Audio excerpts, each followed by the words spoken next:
Praise the Lord. நம்முடைய ஆண்டவரும் அருமை இரட்சகரும் மீட்பருமான கர்த்தராகிய இயேசு கிறிஸ்துவின் இனிய நாமத்திலே உங்களுக்கு வாழ்த்துக்களை சொல்லுகிறேன்.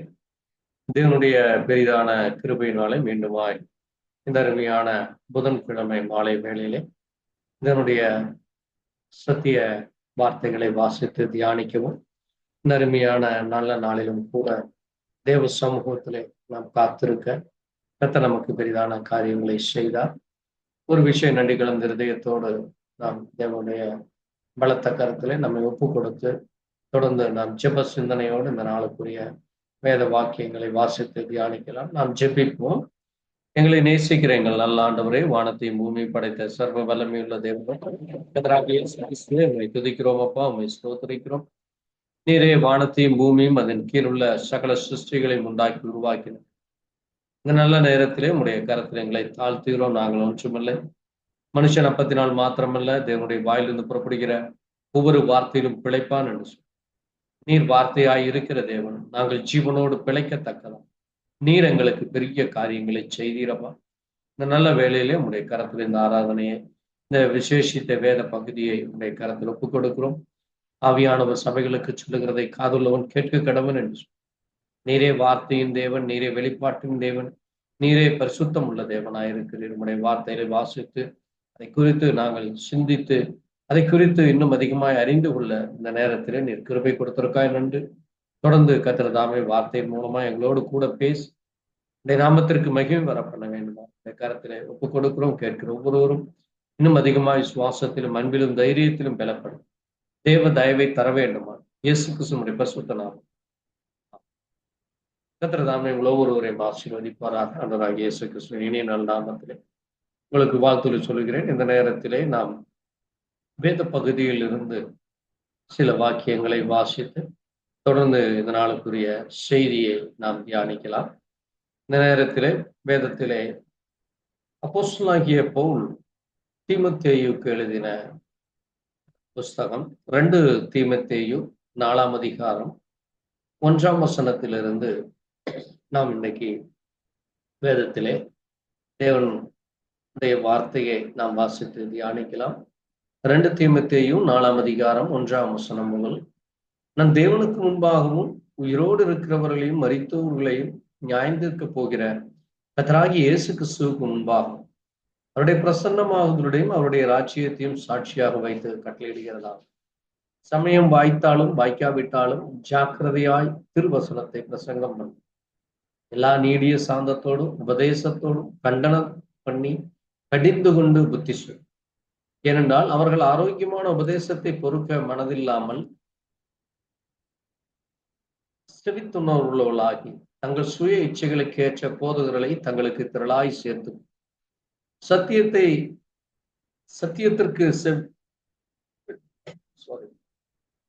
சத்தியத்திற்கு செவியை விளக்கி கட்டுக்கதைகளுக்கு சாய்ந்து போகும் காலம் வரும். நீயோ எல்லாவற்றிலும் மனத்தெளிவுள்ளவனாயிரு, தீங்கு அனுபவி, சுவிசேஷனுடைய வேலையை செய், உன் ஊழியத்தை நிறைவேற்றும். ஏனென்றால் நான் இப்பொழுதே பானபலியாக வார்க்கப்பட்டு போகிறேன். அந்த தேகத்தை விட்டு பிரியும் காலம் வந்தது. நல்ல போராட்டத்தை போராடினேன், ஓட்டத்தை முடித்தேன், விசுவாசத்தை காத்துக்கொள் என்பது. ஆமாம். வாசித்த வார்த்தைகளை கர்த்தர் தாமே தம்முடைய ஆசீர்வாதத்தை கூட்டி கொடுப்பாராக. இந்த நேரத்திலே வாசித்த இந்த வேத பகுதியிலிருந்து ஒரு 3 காரியங்களை நாம் இன்றைக்கு தியானிக்க போகிறோம். அதிலே அப்போஸ்தலனாகிய பவுல் தன்னுடைய ஜீவியத்தை குறித்தும், அது மட்டுமல்ல தன்னுடைய ஜனங்கள் வரும் நாட்களிலே எப்படிப்பட்டதான ஒரு காரியத்தை அவர்களை சுற்றி நடக்க போகிறது, அது மட்டுமல்ல அவர்களுடைய ஜீவியத்திலே அவர்கள் எப்படிப்பட்ட ஒரு காரியத்தை சரியாக செய்ய வேண்டும் என்று அங்கே சொல்லுகிற காரியத்தை நாம் பார்க்க முடிகிறது. ஏனென்றால் நாம் இந்த பூமியிலே உயிரோடு இருந்தாலும் சரி, மரித்தவர்களா இருக்கிறவர்களும் சரி, எல்லோரும் ஒரு நாள் ஆண்டவராகிய இயேசு கிறிஸ்து அவர்களை நியாயந்திருக்க போகிறார்.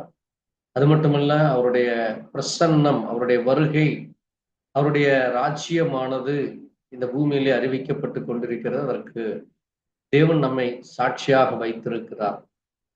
அந்த சாட்சி உள்ள ஜீவியத்தை குறித்து நாம் மற்றவர்களுக்கு நாம் வேத வார்த்தையோடு கூட நம்முடைய ஜீவியத்தை நாம் அடையாளப்படுத்தி அதை நாம் அவர்களுக்கு தெரிவிக்க வேண்டியது நம்ம ஒவ்வொருவருக்கும் உள்ள ஒரு கடமை என்று அங்கே சொல்லியிருக்காரு. அது மட்டுமல்ல, சமயம் வாய்த்தாலும் வாய்க்காவிட்டாலும் ஜாக்கிரதையாய் திருவசனத்தை பிரசங்கம் பண்ணு, எல்லா நீடிய சாந்தத்தோடும் உபதேசத்தோடும் கண்டனம் பண்ணி கடிந்து கொண்டு புத்தியை சொல் என்று சொல்லியது. இன்றைக்கு இந்த காரியத்தை நாம் பார்க்கிற பொழுது, இன்றைக்கு வேதத்தை வாசிக்கிற நாம், அதை குறித்து தியானிக்கிற நாம், திருவசனத்தை மிக ஜாக்கிரதையோடு பிரசங்கிக்க வேண்டும். அது மட்டுமல்ல, எனக்கு அந்த நேரம் வரலை, அந்த காலம் வரவில்லை, அல்லது அதை குறித்து நான் இன்னும் ஆயத்தப்படவில்லை, அல்லது அதை குறித்து என்ன சொல்லுவது, எப்படி செய்வது என்று இன்றைக்கு அநேகர் ஒரு ஜாக்கிரதையாக இருக்கிறதை நம்ம காண முடிகிறது. ஆனால் இங்கே பவுல் சொல்லுகிற காரியமானது தன்னுடைய ஆவிக்குரிய மகனாகிய தீமோத்தேயுவுக்கு, நீ சமயம் வாய்த்தாலும் வாய்க்காவிட்டாலும் ஜாக்கிரதையாய் திருவசனத்தை பிரசங்கம் பண்ணு, அதிலே நீ நீடிய சாந்தத்தோடும் உபதேசத்தை, வேதத்தினுடைய வார்த்தைகளை நீர் உபதேசத்தோடு அதை கண்டனம் பண்ணி நீ கடிந்து கொண்டு புத்தி சொல்லு என்று சொல்லி இருக்கிறார். ஏனென்றால் இங்கே இந்த நாட்களிலே மிக முக்கியமாக காணப்படுகிற காரியமானது, இன்னைக்கு இந்த வார்த்தைகளை, தேவனுடைய வார்த்தைகளை குறித்து சொல்லுகிற பொழுது ஜனங்களுடைய மனது, தேவனை ஏற்றுக்கொண்டவர்களும் அல்லது தேவனை குறித்து அக்கறை இல்லாதவர்களும் இந்த ஆரோக்கியமான உபதேசத்தை கேட்க செவித்தின உள்ளவர்களாகி தங்கள் சுய இச்சைக்கேற்றபடி தங்களுக்கென்று போதகர்களை அங்கே திரளாய் சேர்த்து கொண்டு தேவனுடைய சத்தியத்தை விலகி செவி கொடுக்காதபடி அதை விட்டு விலகி கட்டுக்கதைகளுக்கு சாய்ந்து போகும் காலம் வரும் என்று இங்கே சொல்லி இருக்கிறார். அப்படிப்பட்ட காலங்களிலே நாம் இன்றைக்கு கடைசி நாட்களிலே நம்மை சுற்றி நடக்கிற காரியங்களை பார்க்கும் பொழுது, இன்னைக்கு எத்தனை பேர் சத்தியத்திற்காக வைராக்கியமா நிற்கிறார்கள், எத்தனை பேர் அங்கே தங்களுக்கு ஏற்ற சுய இச்சைகளுக்கு ஏற்ற போதவர்களை, தங்களுக்கு ஏற்ற காரியங்களை மட்டும் எடுத்துக்கொண்டு அதை தேவனுக்கு என்று சொல்லி அல்லது தங்களுக்கு பிரியமானது என்று சொல்லி இன்னைக்கு ஜீவித்துக் கொண்டிருக்கார். நான் இங்கே பவுல் சொல்லும் பொழுது, நான் இப்பொழுதோ பானபலியாக பார்க்கப்பட்டு போகிறேன், தேகத்தை விட்டு பிரியும் காலம் வந்தது, நல்ல போராட்டத்தை போராடினேன், ஓட்டத்தை முடித்தேன், விசுவாசத்தை காத்துக்கொண்டேன் என்று ஒரு 3 காரியத்தை சொல்லுகிறார். அவருடைய ஜீவியத்திலே நாம் காண வேண்டிய மிக முக்கியமான இந்த 3 காரியங்களை குறித்து நாம் இப்பொழுது தியானிக்க போகிறோம். பாருங்கள், நல்ல போராட்டத்தை அவர் போராடினார். அவருடைய ஜீவியமானது நமக்கு ஒரு முன் உதாரணமாக இருக்கிறது. அந்த ஜீவியத்திலே அவர் எவ்விதமாக போராட்டத்தை போராடினார் என்று நாம் பார்க்கிற பொழுது, அங்கே 1 கொரிந்தியரிலே அவர் ஒரு முக்கியமான ஒரு காரியத்தை குறித்து சொல்லுகிறதை நாம் பார்க்கிறோம். 1 கொரிந்தியரிலே 9ஆம் அதிகாரத்திலே அவர் சொல்லுகிறார். அங்கே நம்ம ஒரு காரியத்தை நம்ம கவனிக்கிற பொழுது பாருங்கள், பலவீனரை 22ஆம் வசனத்திலிருந்து, பலவீனரை ஆயத்தப்படுத்தி கொள்ளும்படிக்கு பலவீனருக்கு பலவீனரை போல எப்படியாகிலும் சிலரை ரட்சிக்கும்படி நான் எல்லோருக்கும் எல்லாமானேன், சுவிசேஷத்தில் நான் உடன் பங்காளியும்படி அது நிமித்தம் இப்படி செய்கிறேன். பந்தய சாலையில் ஓடுகிறவர்கள் எல்லோரும் ஓடுவார்கள், ஆகிலும் ஒருவனே பந்தயத்தை பெறுவான் என்று அறியீர்களா? நீங்கள் பெற்றுக்கொள்ளத்தக்கதாக ஓடுங்கள். பந்தயத்திற்கு போராடுகிற யாவரும் எல்லாவற்றிலேயும் இச்சையடக்கமாய் இருப்பார்கள். அவர்கள் அழிவுள்ள கிரீடத்தை பெறும்படி அப்படி செய்கிறார்கள், நாமோ அழிவில்லாத கிரீடத்தை பெறும்படி அப்படி செய்கிறோம். அதனால் நான் நிச்சயமில்லாதவனாய் ஓடேன், ஆகாயத்தை அடிக்கிறவனாக சிலம்பம் பண்ணேன். மற்றவர்களுக்கு பிரசங்கிக்கிற நான் தானே ஆகாதவனாய் போகாதபடி என் சரீரத்தை ஒடுக்கி கீழ்ப்படுத்துகிறேன் என்று இங்கே அவர் ஓட்டம் எப்படிப்பட்ட ஓட்டமாக இருந்தது. அவர் ஓடுகிற பொழுது தேவனுக்காக அவர் இந்த பூமியிலே, இந்த பந்தய சாலையாகி இந்த பூமியிலே அவர் ஓடுகிற பொழுது அவர் சொல்லுகிறார், நான் சுவிசேஷத்தில் உடன் பங்காளிகளாக, அது மட்டுமல்ல பலவீனரை ஆயத்தப்படுத்தும்படி பலவீனருக்கு பலவீனனை போல சிலரை ரட்சிக்கும்படி நான் எல்லோருக்கும் எல்லாமானேன் என்று அங்கே அவர் சொல்லுகிறார். அது மட்டுமல்ல, அங்கே அவர் சொல்லுகிற ஒரு முக்கியமான காரியம், இந்த உலகத்திலே ஒரு மனிதன் பந்தயத்திற்காக தன்னை ஆயத்தப்படுத்தும் பொழுது அவன் இந்த உலக காரியங்களிலே எல்லாவற்றிலும் அவன் இச்சையடக்கமாக இருக்கிறான். உண்ணுகிற உணவிலே தன்னுடைய நேரத்தை, தன்னுடைய சிந்தனைகளை, தன்னுடைய ஜீவியத்தை, இப்படி எல்லாவற்றிலும் அவன் அந்த ஒரே ஒரு நோக்கம், எப்படியாகிலும் அந்த ஓட்டப்பந்தயத்திலே நான் முதலாவது வந்து நான் அந்த கிரீடத்தை பெற்றுக்கொள்ள வேண்டும் என்று அவன் தன்னுடைய சரீரம் முழுவதுமாக சிந்தனைகளை, தன்னுடைய யோசனைகளை, தன்னுடைய வழிகளை அவன் முழுவதுமாக அதற்கென்று கான்சன்ட்ரேஷன் செய்கிறது. அதற்கென்று அவன் எல்லாவற்றையும் அங்கே ஒருமனப்படுத்துகிறதை நம்ம கவனிக்க முடிகிறது.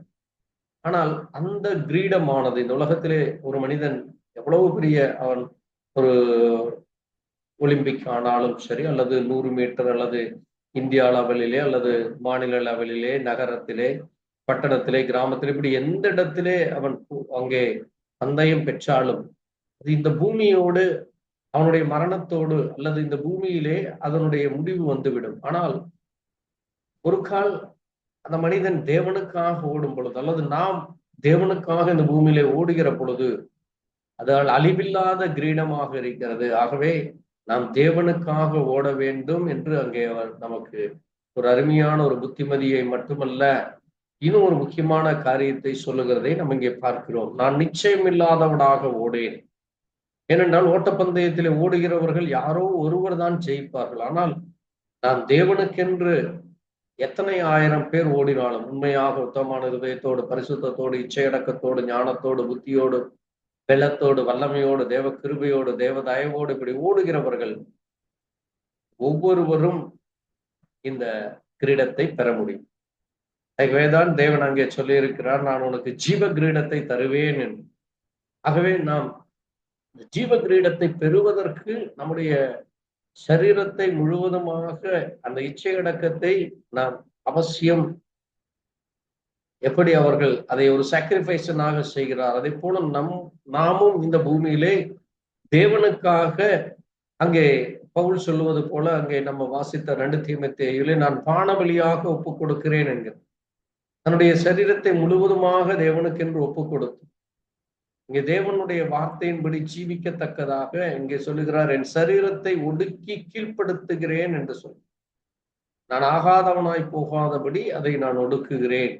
ஏனென்றால் வெறுமென ஓடும் பொழுது அல்லது ஏதோ ஒரு கடமைக்காக ஓடும் பொழுது நாம் ஒரு போஜன பிரியனாகவோ அல்லது வீண் வார்த்தைகள் அல்லது வீணாக ஏதோ ஒரு மற்றவர்கள் செய்கிறார்களே நானும் செய்கிறேன் என்று ஒரு ஏனோ தானோ என்று இல்லாதபடி, அதை குறித்து அக்கறை இல்லாதபடி இங்கே செய்யாதவனாக, நான் நிச்சயம் இல்லாதவனாக ஓடேன் என்று இங்கே பவுல் சொல்லுகிறதை நம்ம கவனிக்க வேண்டியது. அதுதான் ஒரு நல்ல போராட்டம்.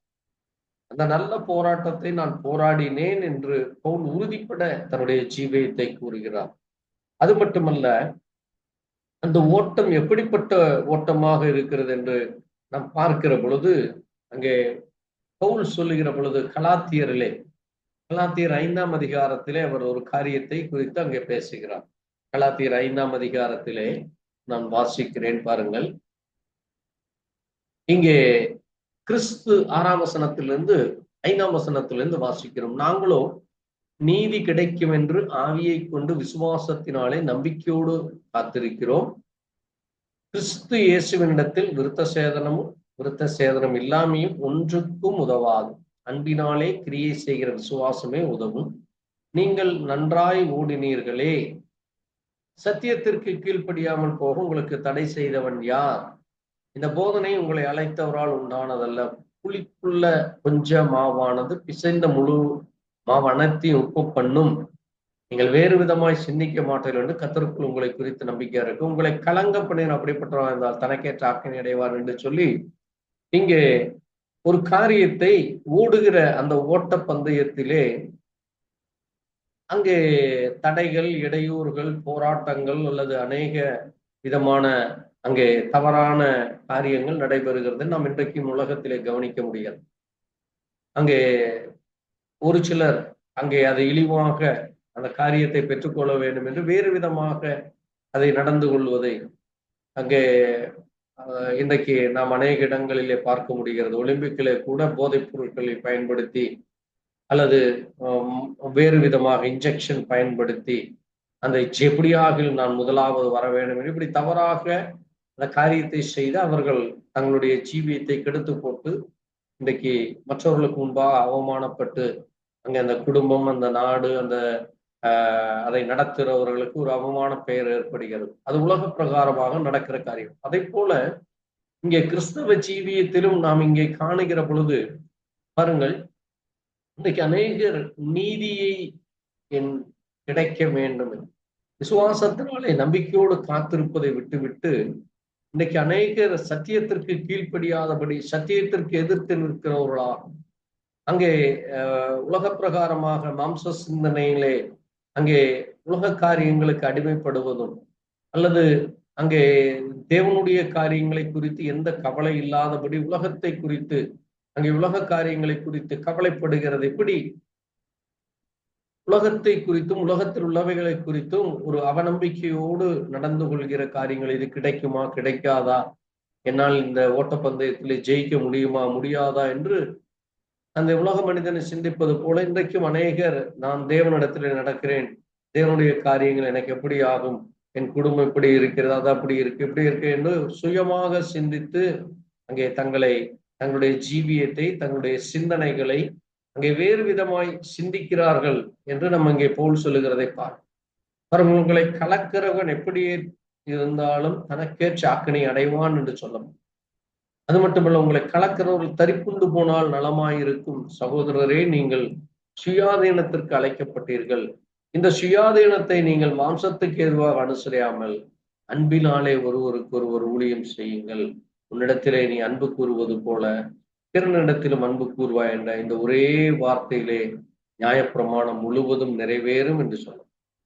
தேவனுடைய பிள்ளைகள் அங்கே உலக பிரகாரமாக ஓடாதபடி தேவனுடைய அந்த அன்பிலே நிறைந்தவர்களாய் நாம் தேவனுக்காக ஓடுகிறவர்களாக நம்முடைய ஜீவியமானது ஒரு நல்ல போராட்டத்திலே, அன்பின் போராட்டத்திலே, அதுமல்ல அந்த ஓட்டமானது அன்பு நிறைந்ததாக இருக்க வேண்டும். மற்றவர்களை அங்கே குற்றப்படுத்தி கொண்டு அல்லது மற்றவர்களை விட நான் பெரியவன், நான் முதல், நான் தான் இதை செய்வேன் அல்லது இது என்னால் நடந்தது, நான் இப்படி செய்தேன் என்று அது பெருமை பாராட்டாதபடி அது தேவனுடைய கிருபை, தேவனுடைய இரக்கம், தேவனுடைய தயவு, தேவன் என்னை நடத்துகிறார் என்ற அப்படி ஒரு ஓட்டத்தை ஓட வேண்டும் என்று அங்கே அவர் நமக்கு புத்தி சொல்லுகிறதை பார்க்கிறோம். ஏனென்றால் இன்னைக்கு அநேகர் அங்கே விசுவாசத்திற்கு ஓடாமல் ஏதோ ஒரு நம்பிக்கையிலே ஓடிக்கொண்டிருக்கிறதை முழு விசுவாசத்தோடு ஓட வேண்டும் என்று சொல்லி அதைத்தான் அங்கே நல்ல போராட்டம் போராடினேன், ஓட்டத்தை முடித்தேன், விசுவாசத்தை காத்து கொண்டேன் என்று சொல்கிறார். மூன்றாவதாக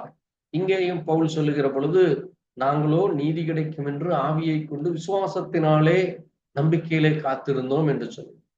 ஆகவே பாருங்கள், தேவனுடைய பிள்ளைகள் அங்கே நம்பிக்கையோடு விசுவாசத்தோடு நாம் ஓட வேண்டியது தேவனுடைய பிள்ளைகளுக்கு அவசியமாக இருக்கும்.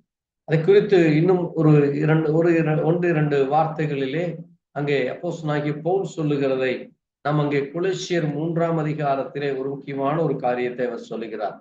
பாருங்கள், நீங்கள் கிறிஸ்துவுடனே எழுந்ததுண்டானால் கிறிஸ்து தேவனுடைய வலது பாரசியத்திலே வீற்றிருக்கிற இடத்திலே மேன்மையானவை நாடுங்கள், பூமியில் உள்ளவை அல்ல மேலானவைகளே நாடுங்கள். ஏனென்றால் நீங்கள் மரித்தீர்கள், உங்கள் ஜீவன் கிறிஸ்துவுடனே தேவனுக்குள் மரித்திருக்கிறது சொல்லுகிறார். பாருங்கள், நாம் தேவனுக்காக இந்த பூமியிலே ஓடும் பொழுது என் தேவன் எனக்காக இந்த பூமியிலே எல்லாவற்றையும் அவர் வெறுத்து, தன்னைத்தானே வெறுத்து அவர் அடிமையின் ரூபமானார் என்று சொல்லப்பட்டு அவர் எப்படி இந்த பூமியிலே உலக காரியங்களுக்கு வெறுத்து அவர் இன்றைக்கு பிதாவினுடைய அந்த வலது பாரிசத்தில் இருக்கிறது. அப்படிப்பட்ட அந்த மேலானவைகளையே நாம் நோக்க வேண்டும். இந்த பூமிக்குரிய காரியங்கள் இல்லை, இந்த பூமியில அழிந்து போகிற பொண்ணோ பொருளுக்கோ அல்லது பெருமைக்கோ அல்லது உலகத்திலே உலக இச்சைகளுக்கோ இல்லாதபடி இந்த மேலான ராட்சியத்தை, மேலான காரியங்களை நாம் பார்க்க வேண்டும். அது குறித்தே நாம் சிந்திக்க வேண்டும் என்று அங்கே சொல்லுகிறார். ஏனென்றால் வேதத்திலே நாம் வாசிக்கிற பொழுது வேதம் நமக்கு ஒரு மிக முக்கியமான ஒரு காரியத்தை நமக்கு கற்றுக் கொடுக்கிறது. இந்த ஓட்டப்பந்தயமானது அது நல்ல ஒரு போராட்டமாக, அது மட்டுமல்ல, ஒரு நல்ல ஓட்டமாக விசுவாசத்தோடு ஓட வேண்டும். ஆக என்ன ஒரு காரியமானாலும் அது அது ஜெப சிந்தையோடு நாம் செய்ய வேண்டும். அது மட்டுமல்ல, ஜெப சிந்தை மட்டுமல்ல, இன்னொரு முக்கியமான ஒரு காரியத்தை நான் வேத வார்த்தையோடு இணைத்து அங்கே தேவனுடைய பிள்ளைகளுக்கு தேவன் எவ்விதமாக ஆலோசனை கொடுக்கிறார்.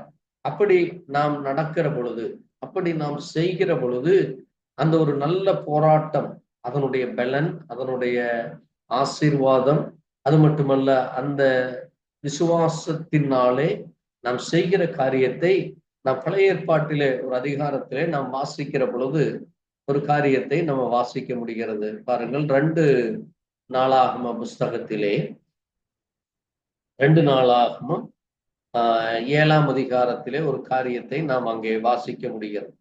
இங்கே ஒரு காரியத்தை நாம் கவனிக்கிற பொழுது சாரி 2 ராஜாக்கள் 7ஆம் அதிகாரம்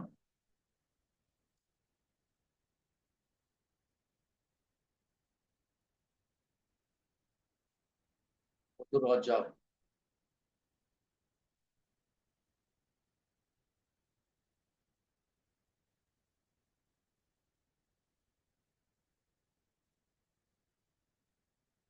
1 ராஜாக்கள் 8ஆம் அதிகாரத்திலே இங்கே சாலமோன் தேவாலயத்தை அங்கே தேவனுக்கென்று அந்த ஆலயத்தை கட்டி அந்த ஆலயத்திற்காக அவன் ஜெபிக்கிற பொழுது அவர் ஒரு முக்கியமான ஒரு ஜெபத்தை இங்கே ஏறெடுக்கிறதை நம்ம இங்கே கவனிக்கிறோம். பாருங்கள், அங்கே அவர் சொல்லுகிற பொழுது ஆஹ் இந்த பரலோகத்தில் இருக்கிற 34ஆம் வசனத்தை நான் வாசிக்கிறேன். 33 நான் வாசிக்கிறேன். உம்முடைய ஜனமாங்களாகிய இஸ்ரவேலர் உமக்கு விரோதமாய் பாவம் செய்த சத்துருக்களுக்கு முன்பாய் முறிந்து போய் உம்மிடத்திற்கு திரும்பி உம்முடைய நாமத்தை அறிக்கை பண்ணி இந்த ஆலயத்துக்கு நேராக உம்மை நோக்கி விண்ணப்பத்தையும் வேண்டுதலையும் செய்தார். பரலோகத்தில் இருக்கிற தேவரீர் கேட்டு உம்முடைய ஜனமாகி இஸ்ரவேலின் பாவத்தை மன்னித்து அவர்கள் பிதாக்களுக்கு நீர் கொடுத்த தேசத்தை அவர்களுக்கு திருப்பி வர பண்ணுவீராக. அவர்கள் உமக்கு விரோதமாய் பாவம் செய்தால் வானம் அடைபட்டு மழை பெய்யாதிருக்கும் பொழுது அவர்கள் இந்த ஸ்தலத்திற்கு நேராய் விண்ணப்பம் செய்து உடைய நாமத்தை அறிக்கை பண்ணி தங்களை தேவரீர் கிளேசப்படுத்தி நாங்கள் பாவங்களை விட்டு திரும்பினால் பரலோகத்தில் இருக்கிற தேவர் கேட்டு உமது அடியாருக்கு உமது ஜனமாய் இஸ்ரவேலுக்கு செய்த பாவத்தை மன்னித்து அவர்கள் நடக்க வேண்டிய நல்வழி அவர்களை போதித்து தேவரீர் உமது ஜனத்திற்கு சுதந்திரமான கொடுத்த உமது தேசத்திலே மலையை கட்டளையிடுவாராக என்று சொல்லுகிறார். இங்கே இஸ்ரவேல் ஜனங்கள் ஒரு கால் இப்படி தவறான காரியங்கள், தவறான செய்களை செய்கிற போது அவர்கள் மேல் இரக்கமாயிரும், அவர்கள் மேல் கிருபையாயிரும், அவர்கள் மேல் தயவு பாராட்டும் என்று சொல்லுகிறார். அது மட்டுமல்ல, அங்கே தேவனுடைய பிள்ளைகள், அங்கே அவர்களுடைய பிள்ளைகள் இந்த பூமியிலே எந்த மூலையிலே எந்த இடத்திலே இருந்தாலும் அவர்களுக்கு அவர்கள் செய்கிற ஜெபமானது பரலோகத்தில் இருக்கிற தேவன் அதை கேட்டு அங்கே அவர்கள் உம்மை நோக்கி கூப்பிடும் பொழுது நீர் அவர்களுக்கு இரக்கம் பாராட்டும், அவர்கள் மேல் கிருபையாயிரும் என்று சொல்லி அவர் ஒரு ஒரு மிக முக்கியமான ஒரு ஜெபம் செய்கிறதை நாம் இங்கே காண்கிறோம். பாருங்கள், தேவனுடைய பிள்ளைகள் தேவனிடத்திலிருந்து எல்லா விதமான நன்மைகளை பெற்றுக்கொள்ள வேண்டும், தேவனிடத்திலிருந்து எல்லா விதமான ஆசீர்வாதங்களை பெற்றுக்கொள்ள வேண்டும் என்று அங்கே சாலமோன் விரும்புகிறார். ஆகவேதான் அங்கே தேவன் அங்கே இன்னொரு காரியத்தை கூட பார்க்கிற பொழுது கர்த்தர் அவனை நோக்கி, நீ என் சமூகத்தில் செய்த விண்ணப்பத்தை கேட்டேன், நீ கட்டின இந்த ஆலயத்தில் என் நாமம் என்றைக்கும் விளங்கத்தக்கதாக அதை பரிசுத்தப்படுத்தினேன், என் கண்களும் என் இருதயம் என்னாலும் இருக்கும் என்று அங்கே சொல்லுகிறார்.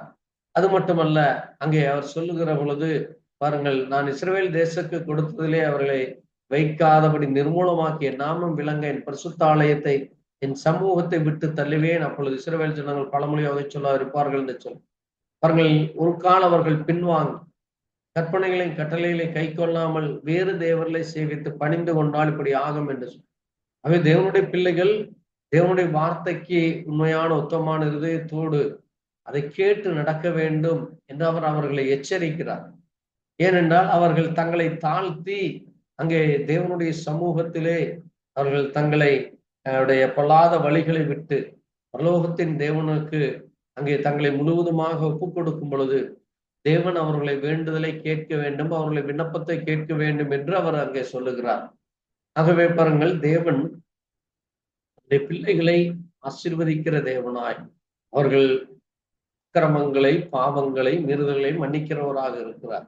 ஆகவே இந்த பூமியிலே தேவன் தன்னுடைய பிள்ளைகளுக்கு என்று ஒரு ஆசீர்வாதத்தை வைத்து போகிற பொழுது அவர்கள் அதிலே நடக்க வேண்டிய நல்வழிகளை அவர்களுக்கு அவர் போதிக்கிறார். அது மட்டுமல்ல, அவர்களுக்காக இந்த தேசத்தை சுதந்திரமாய் கொடுத்து இந்த தேசத்திலே மழையை பஞ்சம் இல்லாதபடியும், கொள்ளை நோய் இல்லாதபடியும், வறட்சி இல்லாதபடியும், அல்லது அந்த பூமியிலே தேவையான எல்லா விதமான ஐஸ்வர்யங்கள், ஆசீர்வாதங்களை கொடுக்கிறவராக இருக்கிறார். ஆகவே தேவன் அங்கே எல்லா மனிதருடைய இருதயங்களை அறிவந்திருக்கிற தேவனாக இருக்கிறார். அவனவனுடைய வழிகளுக்கு தக்கதாக அவனவனுக்கு செய்து அவனவனுடைய பலனுக்கு தக்கதாக அவர் செய்கிறவராக இருக்கிறார். ஆகவே அப்படிப்பட்ட தேவன் தன்னுடைய பிள்ளைகள் மேல் இரக்கம் பாராட்டுகிறவராக இருக்கிறார்.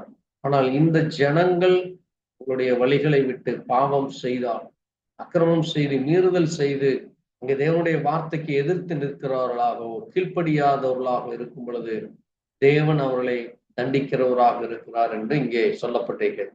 அதைத்தான் இங்கே பவுலும் சொல்லும் பொழுது, அங்கே நான் நல்ல போராட்டம் போராடினேன், ஆனால் ஒரு சிலரோ இப்படி தவறி விழுந்து விடுகிறார்கள், அல்லது அங்கே தேவனுடைய அந்த கீழ்ப்படியாதபடி அதை தடை செய்கிற காரியங்களை நாம் கவனிக்க முடியும். அங்கே பலவீனப்பட்டு அல்லது உலக இச்சைகளினாலே, உலக காரியங்களினாலே விழுந்து போகிறதை நாம் கவனிக்க முடிகிறது. அது தேவனுடைய பிள்ளைகளுடைய இருதயத்திலோ அவருடைய வழிகளிலோ சிந்தனைகளிலோ இருக்கக்கூடாது என்று தேவன் எச்சரிக்கிறதை நாம் கவனிக்க முடிகிறது. ஏனென்றால் தேவன் தன்னுடைய பிள்ளைகள் மேல் அவர் பாராட்டுகிற அந்த அன்பானது, அவர் பாராட்டுகிற அந்த கிருபையானது, அந்த இரக்கமானது அவர்களுக்கு அது ஒரு பெரிய ஆசீர்வாதத்தை, நன்மைகளை கொடுக்கிறது. ஆகவே தேவனுடைய பிள்ளைகள் எல்லா காரியங்களிலேயும் உண்மையான உத்தமமான இருதயத்தோடு நடக்க வேண்டும் என்று சொல்லுகிறார். அதனால்தான் நீயோ எல்லாவற்றிலும் மனத்தெளிவுள்ளவனாயிரு, தீங்கு அனுபவி, சுவிசேஷனுடைய வேலையை செய் என்று சொல்லுகிறார். இன்னைக்கு சத்தியத்தை விட்டு செவியை விலக்கி கட்டுக்கதைகளுக்கு சாய்ந்து போகிற காலங்கள் வரும். தங்கள் சுய இச்சைகளுக்கு ஏற்ற போதகர்களை திரளாய் சேர்த்துக் கொள்கிறார்கள் என்று அங்கே எச்சரிக்கிறதை கவனிக்கிறோம். ஆகவே தேவனுடைய பிள்ளைகள் அங்கே பழைய ஏற்பாட்டிலே நாம் பார்க்கிற பொழுது அன்றைக்கு பரிசேயரும் சதுசேயரும் தேவனுக்கு எதிர்த்து நிற்கிறவர்களாய் தேவனுடைய பிள்ளைகளை அங்கே தேவனுடைய வார்த்தைக்காக வைக்காதபடி அது ஒரு ட்ரெடிஷனலாக, அது ஒரு கடமையாக செய்த சொல்லி பாவத்தின் மேல் பாவம் அங்கே பெருகுகிறதை பார்க்க முடிகிறது. ஆகவே அப்படிப்பட்டதான ஒரு காரியத்தை தேவ பிள்ளைகள் இந்த நாட்களிலே செய்யாதபடி நாம் மிகவும் எச்சரிக்கை உள்ளவர்களாக இருக்க வேண்டும். நாம் ஞானம் உள்ளவர்களாக நடந்து கொள்ள வேண்டும், உண்மையுள்ளவர்களாக இருக்க வேண்டும் என்று சொல்லுகிறார். ஆகவேதான் அங்கே தொடர்ந்து அதே அதிகாரத்திலே நாம் வாசிக்கிற பொழுது, கர்த்தர் எல்லா தீமையினின்றும் என்னை ரட்சித்து நம்முடைய பரம ராஜ்யத்தை அடையும்படி காப்பாற்றுவார் என்று அங்கே சொல்லி இருக்கிறார். கர்த்தர் எனக்கு துணை நின்று நான் நாளை பிரசங்கம் நிறைவேறுவதற்காக புரஜாதிகள் எல்லோரும் கேட்கிறதுக்காகவும் என்னை பலப்படுத்தினார் என்று அங்கே பவுல் தன்னுடைய ஜீவியத்தை குறித்து சொல்லுகிறார். பாருங்கள், கர்த்தர் அங்கே பவுலோடு கூட துணை நின்று, அது மட்டுமல்ல பவுல் மூலமாய் பிரசங்கித்த அந்த பிரசங்கம் நிறைவேறும்படியா பிரஜாதிகள் எல்லோரும் கேட்கிறக்கும் கர்த்தர் அவரை பலப்படுது. அதனாலதான் பாருங்கள், அவரோ அங்கே தீமோத்தேயுவை எச்சரிக்கிறார். நீ எச்சரிக்கையாயிரு, தேவனுடைய வார்த்தைக்கு நீ கவனமாயிரு, நீ தேவனுடைய வார்த்தையின்படி நீ ஜீவித்து கொண்டிரு, உண்மையாயிரு என்று அங்கே அறிவுரை கூறுகிறதை பார்க்க இன்றைக்கும் நமக்கும் அதைத்தான் தேவன் சொல்ல விரும்புகிறார். எப்படி அங்கே தீமோத்தேயுவுக்கு அப்போஸ்தலனாகிய பவுல் சொன்னாரோ அது நமக்கும் சொல்லி இருக்கிறார். ஆகவேதான் பாருங்கள், தேவனுடைய பிள்ளைகளாகிய நாம் தேவனுடைய வார்த்தைக்காக நாம் ஒவ்வொரு நாளும் அந்த நீதியின் கிரீடத்தை பெற, அதை பெற்றுக்கொள்ள, அதற்காகவே நாம் தேவனுக்கென்று வைராக்கியம் உள்ளவர்களாக இருக்க வேண்டும். இதே அதிகாரத்திலே நாம் வாசிக்கிற பொழுது அங்கே 3ஆம் அதிகாரம் 10ஆம் வசனத்திலே, நீயோ என் போதகத்தையும் நடக்கையையும் நோக்கத்தையும் விசுவாசத்தையும் நீடிய சாந்தத்தையும் அன்பையும் பொறுமையும் என்று அங்கே சொல்லி இருக்கிறார். அப்புறங்கள் அங்கே பவுலுடைய போதகமானது, அவருடைய நடக்கையானது, அவருடைய நோக்கம், அவருடைய விசுவாசம், அவர்களுக்குள்ளாக இருந்த அந்த நீடிய சாந்தம், அன்பு, பொறுமை, இவைகள் எல்லாவற்றையும் அறிந்திருக்கிறாய் என்று சொல்லி இருக்கிறோம்.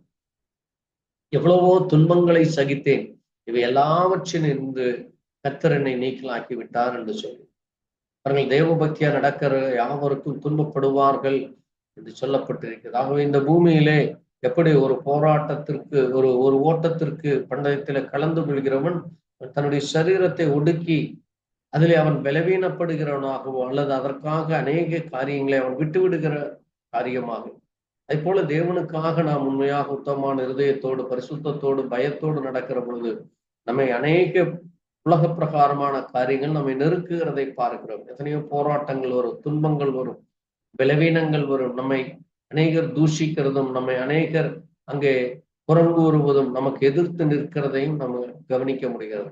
ஆனால் அவர் சொல்லுகிறார், நீ கற்றுக்கொண்ட நிச்சயத்தவைகளில் நிலைத்திரு, அவைகளை இன்னாரிடத்தில் கற்றாய் என்று நீர் அறிந்திருக்கலாம். கிறிஸ்து இயேசுவை பற்றும் விசுவாசத்தினாலே உன்னை ரட்சிப்புக்கேற்ற ஞானம் உள்ளவனும் தக்க பரிசுத்த வேத எழுத்துக்களை நீ சிறு வயது முதல் அறிந்திருக்கிறார்.